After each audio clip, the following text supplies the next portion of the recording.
Bonjour à tous et bienvenue dans cet épisode de La Lettre Pro, le podcast IA. Je suis Brulatour, le rédacteur en chef de La Lettre Pro.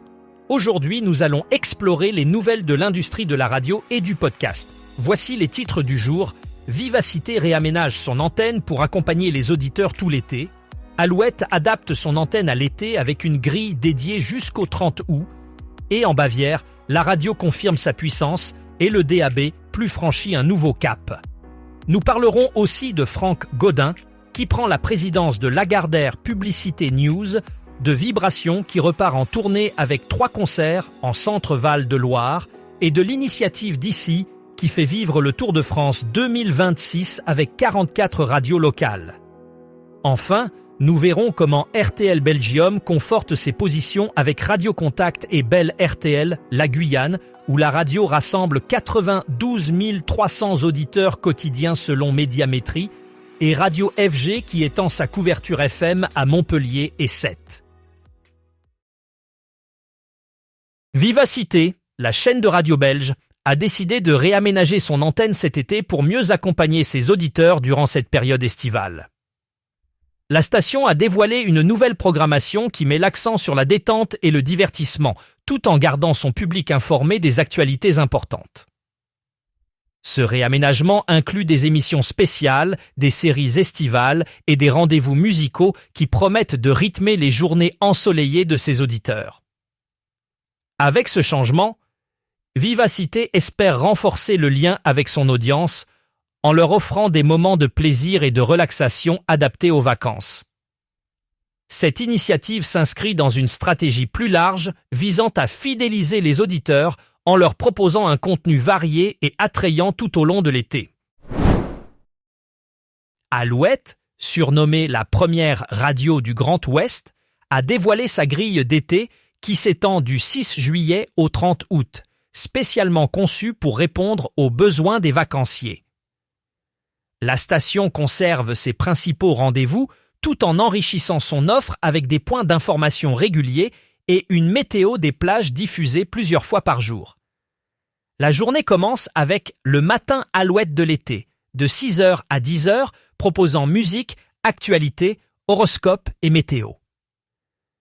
Suivi par Alouette Destination Vacances, de 10h à 13h, qui inclut un jeu fil rouge et des séjours à gagner.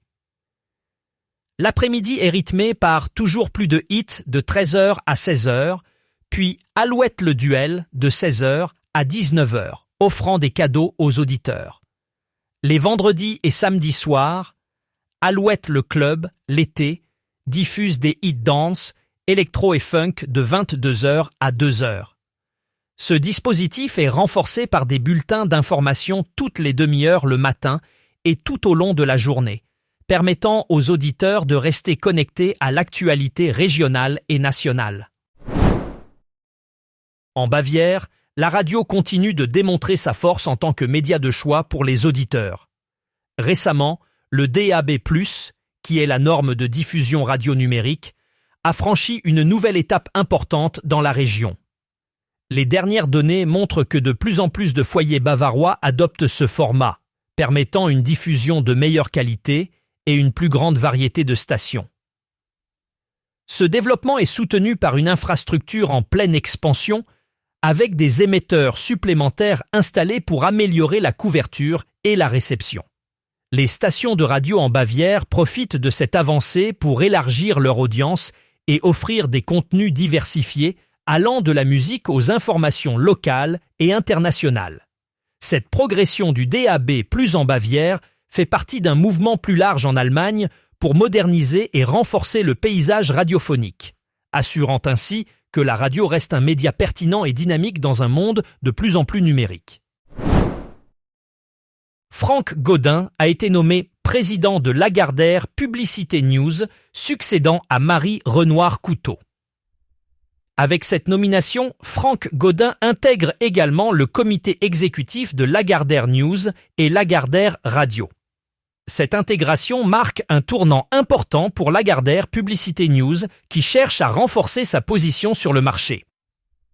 Franck Gaudin apporte avec lui une vaste expérience dans le domaine de la publicité et des médias. ce qui sera un atout précieux pour guider la stratégie de l'entreprise. Sous sa direction, Lagardère Publicité News espère développer de nouvelles opportunités commerciales et renforcer ses relations avec les annonceurs. Cette nomination s'inscrit dans une volonté de dynamiser l'activité et de s'adapter aux évolutions du marché publicitaire, notamment dans le contexte de la transformation numérique qui impacte l'industrie des médias. Le Tour Vibration revient pour l'édition 2026, organisée par le groupe 1981, avec 3 concerts gratuits en Centre-Val de Loire. La tournée commence à Sorigny le 5 septembre, suivie de Romorantin-Lanthenay le 12 septembre et se termine à Châteauroux le 26 septembre. Cette initiative fait partie de la stratégie de proximité de Vibration, visant à renforcer les liens culturels locaux. Olivia Valli, directrice générale déléguée du groupe 1981, exprime sa gratitude envers les partenaires et le public pour leur soutien. La première affiche inclut des artistes tels que Carbone, Nuit Incolore et Kinvé à Sorigny, Jeanne et Keblack à Romorantin-Lanthenay et Big Flo & Oli à Châteauroux. Le Tour Vibration, créé en 2015, est un événement clé pour animer la scène musicale régionale, tout en permettant au groupe 1981 de consolider sa présence en diffusion hertzienne et numérique. ICI, la radio officielle du Tour de France depuis 2012, s'engage à faire vivre chaque instant de l'édition 2026 grâce à ses 44 stations locales.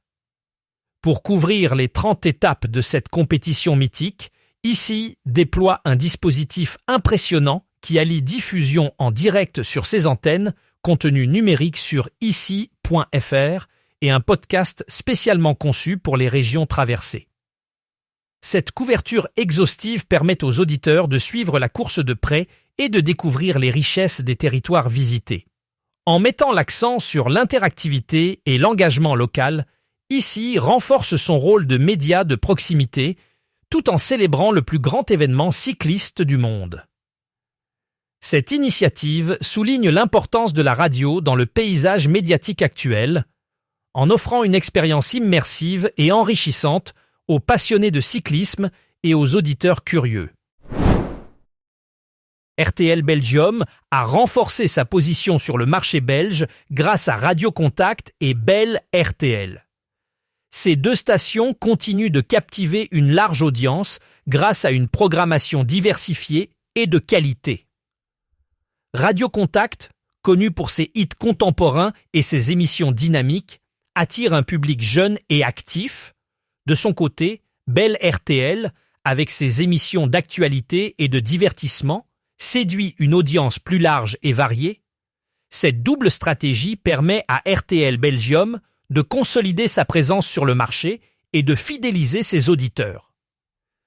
En investissant dans des contenus innovants et en adaptant constamment sa grille de programme aux attentes du public, RTL Belgium s'assure une place de choix dans le paysage radiophonique belge.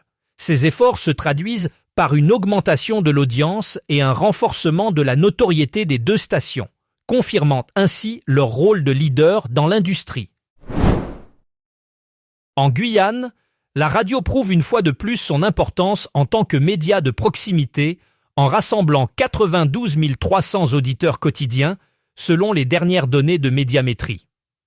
Ce chiffre impressionnant met en lumière l'attrait constant de la radio dans cette région où elle joue un rôle crucial pour informer, divertir et connecter les communautés locales. Les stations locales en Guyane se distinguent par leur capacité à offrir un contenu diversifié et pertinent qui résonne avec les auditeurs de tous âges et horizons. Cette fidélité des auditeurs témoigne de l'efficacité des radios locales à s'adapter aux besoins spécifiques de leur public, tout en maintenant une offre variée qui inclut des actualités, de la musique et des programmes culturels. En dépit des avancées technologiques et des changements dans les habitudes médiatiques, la radio continue de se positionner comme un média incontournable et dynamique en Guyane. Radio FG poursuit son expansion sur le territoire français en ajoutant Montpellier et Sète à son réseau FM, diffusée sur la fréquence 93,9 FM. Cette extension renforce la présence nationale de la station, qui est désormais disponible dans 43 villes en FM et 142 villes en DAB+. Montpellier, reconnu pour sa scène électronique dynamique, accueille désormais Radio FG, qui se positionne comme un acteur clé en partenariat avec des événements locaux tels que le festival Family Picnic. En plus de l'antenne FM, Radio FG continue de développer sa plateforme numérique Radio FG Digital, qui propose plus de 60 web radios thématiques et des centaines de mix de DJ disponibles en podcast. Avec cette stratégie, Radio FG s'affirme comme une référence incontournable pour les amateurs de musiques électroniques en France et à l'international. Voilà qui conclut notre épisode du jour. Pour en savoir plus sur ces sujets et bien d'autres, rendez-vous sur notre site lalettre.pro et n'hésitez pas à vous abonner à notre newsletter quotidienne pour rester informé de l'actualité de la radio et du podcast. Merci de votre écoute et à demain pour un nouvel épisode de La Lettre Pro, le podcast IA.